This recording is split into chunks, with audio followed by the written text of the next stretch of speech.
ډیره مننه. قرار صاحب مهرباني تاسو خبرې وکړئ دغه کوم درس چې را پیدا شوی د دې پایله به څه وي او څه به رامنځته کېږي اخر؟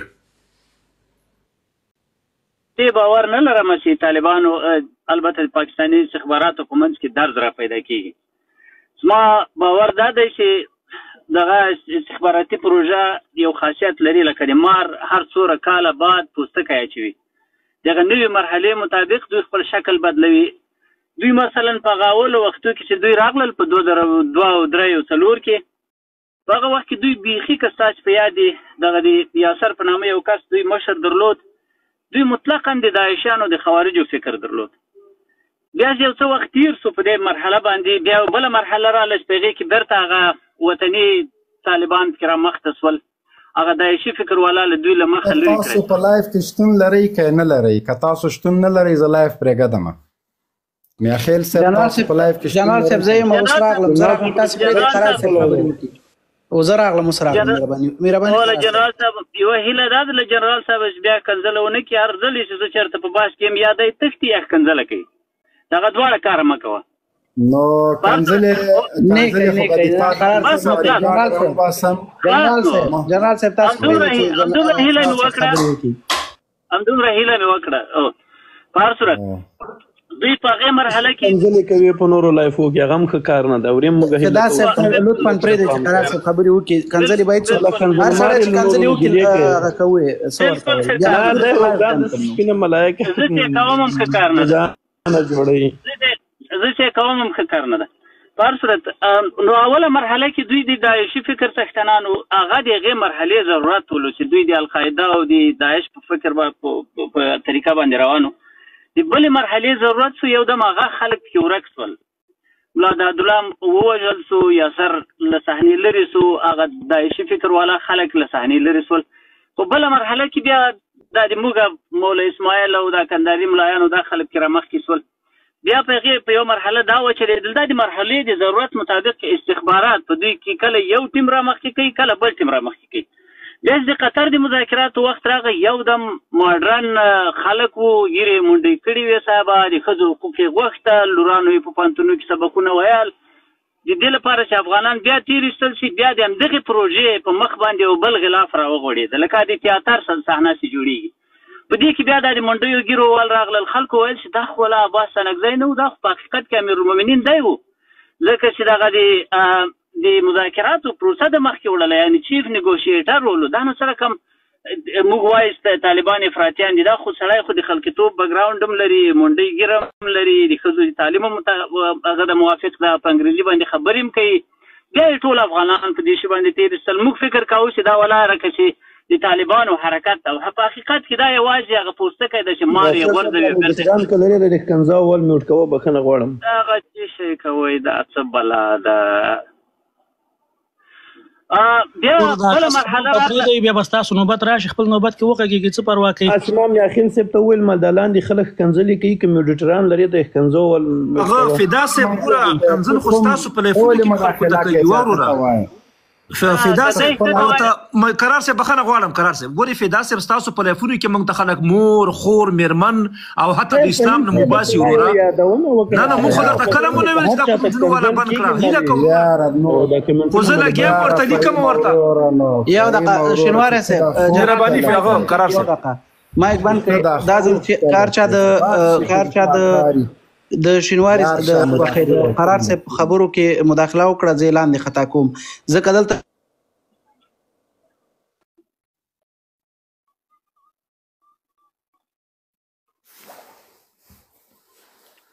زما غږ اورېدل کېږي؟ صاحب هغه ته لږ زنګ راغی مهرباني.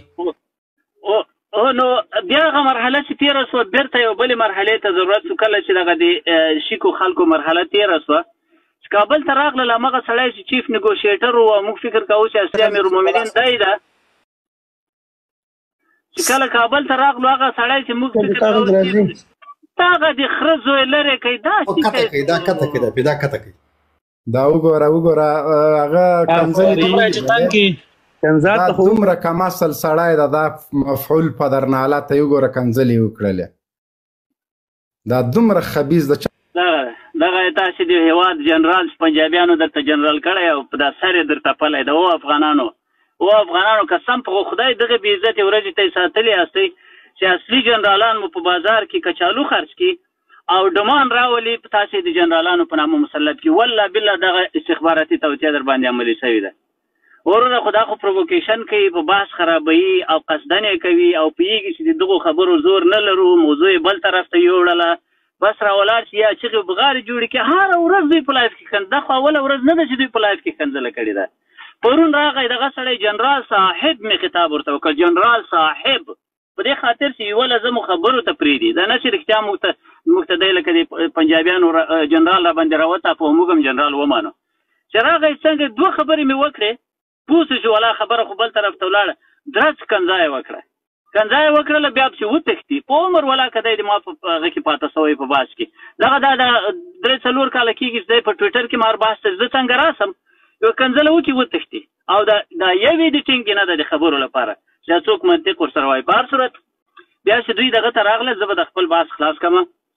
دوی چې بیرته کابل ته راغلل، بیرته د پروژې ماهیت باید بدل شوی وای، بیرته باید هغه افراطي هغه ځناور پکې رامخته شوی وای. یو دم هغه سړی چې موږ فکر کوو چې اصلي امیرالمؤمنین خو ولا دغه و، د ماډرن طالب او منډی طالب، دا یې قرار راواخیست د ادریس زمان په پوست باندې مقرر کړو. یعنی چیف نیګوشیټر یې راوست په سیاسي معینیت ته. په جمهوریت کې موږ دغه سیاسي معینیت باندې ادریس زمان کېنولی و. بیا چې له کمې ورځې دی دلته راغلی دی، د ده په سر باندې څوک مقرر کړو؟ امیر خان متقي. امیر خان متقي څوک ده؟ هغه څوک ده چې د قطر دفتر ته ISI راوست د شرط په توګه باندې. کله چې امریکایانو د قطر، کله چې پاکستانیانو د قطر دفتر سره همکاري شروع کړه، د هغې لپاره یو شرط دوی کېښود امریکایانو ته. او شرط یې دا و چې تاسې به دغه کوم خلک چې امریکایانو یو 5-6 نفر را پیدا کړي وو چې کله به یې لکه د پښې یا کوڼې هلته یوړل، کله به یې دلته یوړل، د دغو سره به وایي تاسې د ISI طالبان ملګري کوئ. بیا په همغه کال باندې په 2019 باندې به ستاسو په یاد شي متقي د قطر دفتر ته ولاړ، مولوي کبیر دا د ISI اول لاس مامورین دي، دوی د قطر دفتر ته ولاړ. له هغه وروسته کابل ته چې رالو، بیرته د دغو خلکو وار سو. هغه امریکایي کریمي کوچ طالبان چې وو، هغه څوکله صحنې وایستل. ملا برادر یوازې د کوشتیپې مشتیپې ته ځکه ور پرېښود چې د امریکایانو پیسې هلته قرار صاحب هغه میاخیل صاحب محترم ګوره کنځلې دې کوني دې لوچاک وکړلې او ظلم له لایف نه کاته کړله. جنرال صاحب لطفا ګوره اجازه راکړه. ګوره خپله جنرال صاحب د فدا ته کنځا وکړلې د لایف نه فدا صاحب ګوره فدا صاحب دغه مفعول کنځا وکړلې.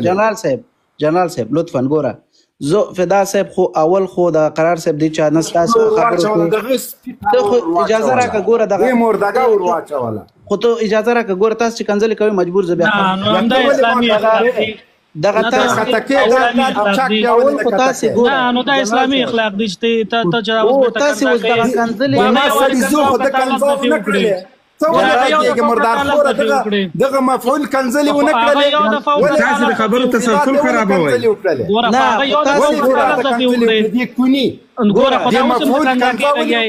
د اسلامي اخلاق هم دغه دي. تاسو خو شریعت نظام دا ودارستئ ودرېږه دا سپای مسلمان تاسو د شریعت نظام دا ودارستئ. ته ولې کنځا کې صدیقي صاحب یو دقیقه زه مسلمان یم، خو هغه یو دفعه وکړې تاسو د مسلمان نه یې صدقه کنځا ولې وکړلې؟ ده خو اول کنځا وکړله چې کنځلې مه کوئ بیا یې فدا ته کنځا وکړه. جنرال صاحب که تاسو فکر کوئ یو دقیقه قرار صاحب یو دقیقه زه به دا د قرار صاحب مسؤلیت واخلم. جنرال صاحب که ته فکر کې دا د لاړې، که ته فکر کې چې دغه کنځلو باندې ته قرار صاحب ته کنځلې وکړي او بل چا ته کنځلې وکړي ښه ښکاري، په خدای دا اوس ته 10 دقیقې حق لرې دغه د قرار صاحب دا مسؤلیت زه اخلم وکړه کنځلې. خو که سیاسي بحث کې وروره فدا صاحب ضرورت څه و چې مثلا د قرار صاحب خبرو کې هغه کوي، دا خبرې کوي، خلک کنځلې کوي کمنټونو کې، لکه د ستاسو لایفونو کې خلک کنځلې نه کوي. مه کوئ د سیاسي بحث هغه لږ ته لږ ادب خو سړی باید وساتي. ته به جواب به نه لري، بحث مو ورسره کوه، پرېږده دا سړی به یو طرفه لګوي. که جواب لري ورته غوږ ونیسه. خلاص قرار صاحب مهرباني وکړه. زه خپل بحث ته دوام ورکوم او دغه خبره ما هم کوله که په کنځلو باندې هغه د دوی باد ودي کې یو 15 دقیقې د نورې کنځلې وکړي بیا د غوږ ونیسي. او ما چې فدا ته وویل خو 3-4 ورځې تسلسل را خراب کو، انسان پروو کوي تر اخري حده پورې لاندې ټولو خلکو زړه بړاس مې وروسته او کنځله ما هغه نهایي کنځله د خره زوی ده دی راولاړ شي نه مور در پرېږدي نه خور در پرېږدي نه ملک در پرېږدي نه شخصیت در پرېږدي هېڅ شی هم نه در پرېږدي یعنې د هغه کنځله تر کنځلې پورې فرق لري او د خره زوی خو ولاکه چې دی په خپله د خپل ځان کې چورت ووږي مو وایي به چې ولا دا ښه خبر راته وکړه که په هر صورت دوی چې بیا بیرته کابل ته راغلل دلته ضرورت دی دې سوس په اوله مرحله کې چې دوی دغه بیرته یې د هیبت الله ډل کې رامخته کړ اوس زه فکر کوم چې هغه بلې مرحلې ته بیخي دا خبره ځي او د بلې مرحلې ته چې ځي سوکا هغه خلک چې دوی هغه ترپال چې دوی په طالبانو راکش کړی و هغه باید لرې شي نو په خپله د عباس ستانکزي له دې ځایه تګ دا داسې نه ده چې دی کوم ډل د په طالبانو کې مخالفت کوي او دی کوم خاص اهمیت لري یا دی کوم 15 نفره لري په طالبانو کې ډل نشته ده د پاکستان استخبارات دي د استخباراتو مامورین کله منطق کېږي کله صحنې ته راوستل کېږي کله له صحنې ایستل کېږي سبا چې بیرته د عباس ستانکزي ضرورت سو بیرته به دغه عباس ستانکزی چیف نګوشیټر هم وي دی به بیرته د امیرالمؤمنین په ځای باندې هم ناست وي زما د ټولو افغانانو ته خبره دا ده چې د طالبانو په داخلي موضوعاتو دا چې یو څوک مقرریږي کې یو څوک عزل کېږي په دې پسې سر مه ګرځوئ یوازې طالبان نه ټول جهادیان دغه حکمتیار څومره لوی فرعون و یعنې د حکمتیار له لاسه والله بالله د مخالفینو د شپې خوب نه درلود لیکن نن ناسته نن هلته خپله ځان ته د خپل حریم دفاع نه شي کولی له کوره یې ویست ویې راکړه له کوره یې ویست په رڼا ورځ باندې دا همغه فرعون ده چې هغه خلکو به خوب نه سوی جنې کولی څه سو د عیسی باد جنې ووتل یعنې عیسی لاس جنې واخیست له دې هر یوه چې خپل استخباراتي پلار لاس واخلي دا د ولس خلک نه دي په خدای کوي بیا په دې وطن کې نه په دا نږدې سیمه کې هم باید وګوري پاته شوه دغه د بن او د بل موضوع تاسو یادوئ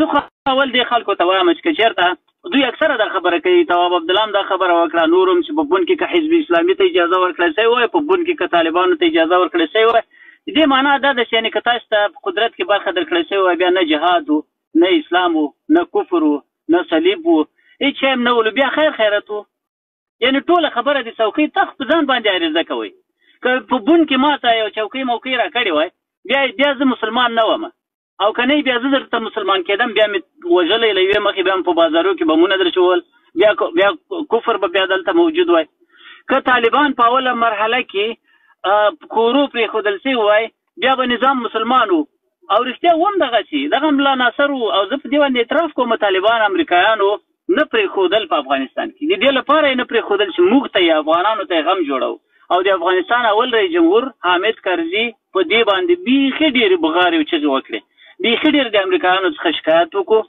حتی دا په دې خبره باندې په کلونو ورسره جنجال و چې ترهګري چې ده د عیسی لخوا د پاکستان کې ده تاسو دلته یې مخکلي دي دوی په خاطر بمباروئ او عیسی دغه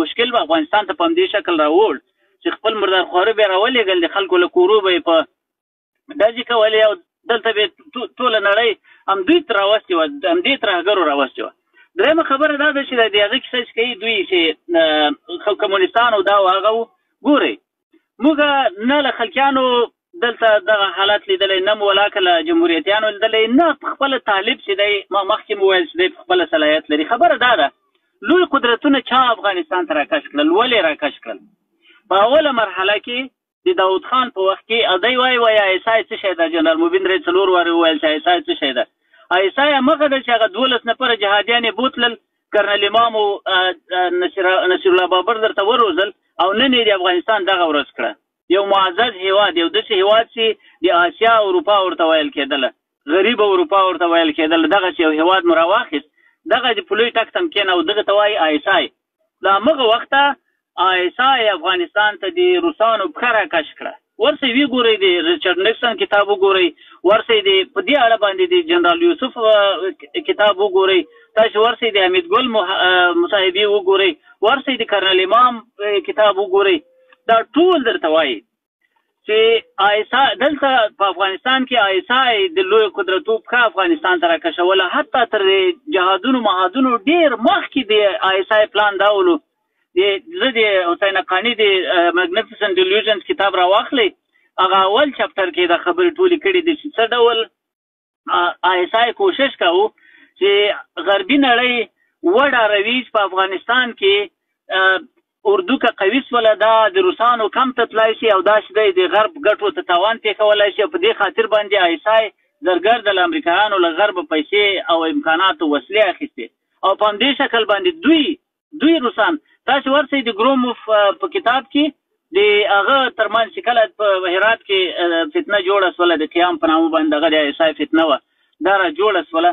په دې وخت کې روسانو څومره مقاومت کړی دوی افغانستان ته رانشي یعنې روسان نه راتلل افغانستان ته خو دا وله چې د دوی په سفیر کې آیسای راتو او امریکایانو فتنه جوړوله دا خو لوی قدرتونه دي په خپل باکیاټ کې دغه نشي پرېښودی مشکل نشي پرېښودی. ته ورسه دا اوس په امریکا کې مثلا دا اوس په مکسیکو کې ته یو کمونیستي رژیم را جوړ کړه چې څه حال درته را جوړوي امریکایان. په هر صورت دا د لویو قدرتونو لوبه وه همدوی اسلام کارې د دې لوبې لپاره اول ځلم وکارېدل چې دواړه لوی قدرتونه دوی افغانستان ته راوستل او دوهم ځلم د اسامه بن لادن په قصه کې وروره همغه اسامه بن لادن چې 20 کاله د هغه په سر دوی افغانان ووژل په آخر کې دوی ورغلل امریکایانو ته خطیبیني کش کړه په قطر کې او همغه یې بیرته ترهګر ونوماوه وایي تر دې وروسته موږ ترهګرو ته اجازه نه ورکوو. په افغانستان باندې دغه د ټول جګړې پړه راواچوله چې یعنې دا جګړه خو ځکه روانه وه د امریکایان خو دلته ځکه راغلي وو چې دلته موږ ترهګر ساتلي وو او تر دې وروسته یې نه ساتو ځکه امریکایان له افغانستانه دي فلهذا امریکایان له افغانستانه دي دغه فلهذا ځای خو ملایانو را پیدا کړ دغه تاریخي عار و عیب خو دوی د موږ په غاړه راواچو. په هر صورت دا د آیسای خلک دي پروژه ده دا د هغوی د تشکیلاتو امتداد ده په دوی کې اختلاف موږ ته فایده نه لري په دوی کې اختلاف معنا نه لري په دوی کې چا اختلاف وکړ چې بیا په اصلي پروژه باندې تاثیر ودرلود. قرار صاحب درسته خبره کوم قرار صاحب درسته مثال در کوم درې مثال نور بیا د بحث کوم منان نیازی د دوی د شمال د خط قومندانو ډېر غښتلی سړی و. ملا برادر خپل ملا دادالله د دوی په یعنې ډېر قوي ترین قومندانو چې هغه تر ټولو ډېر وژنې هغه ورته وکړې بیا یې ورور پسې ورمړ کړ. دغسې د آغاجان معتصم د دوی د مالي چارو مسؤلو په ټول 13 امارت کې په خپله متوکل په دوی کې خارجه وزیر و مثلا ډېر غټ زورور خلک د دوی تر پروژه راووتل په پروژه یوه ذره تاثیر هم نه دی کړی اوس یې هم نه کوي دا زه په ډاډ درته وایم. البته د سقوط لپاره نور په نورو اعتبارونو فضا را جوړېږي یعنې په خپله دا دوی چې په کوم طرف روان دي دغه د سقوط طرف دی خو داسې او دا کار دوی په دې کې شعورن کېږي داسې دغه په څه شکل یې کوي په دې کې زه ورته دخل نه لرو په څه شکل افغانستان بیرته دغه حالت ته آیسای برابر کړ چې د طالبانو په منځ کې داسې یو څوک واکمن کې یا داسې یو ډل واکمن کې یا داسې یو نریټیو واکمن کې چې هغه د رسمیت مخه هم ونیسي د افغانستان د په رسمیت پېژندلو مخه هم ونیسي په افغانستان کې د قانونیت راتللو مخه هم ونیسي او بالاخره د خپل طالبان په بیرته په هغه اصلي ماهیت ته وګرځوي چې هغه ترهګریز ماهیت ته دا په خپله د آیسای پلان و او ډېر ګام په ګام عملي کېږي او په دې برخه کې شاهدي ډاکټر فاروق اعظم ورکړې ده د دوی ډېر قوي ملاتړی دی سپین ږیری دی د دوو جهادونو تجربه لري د دوی په منځ کې اوس هم ناسته هغه وایي دلته امیر المؤمنین فرمانونه کوي وایي دا له مرموزو ځایونو راځي دا مرموز لاس ته چې افغانستان د ترهګرۍ طرف ته بیایي دا د ډاکټر فاروق اعظم خبره ده زما خبره نه ده مننه. او قرار صاحب دغه د فاروق اعظم خبره ما اورېدلې ده درسته ما دلته تاسې نه وایي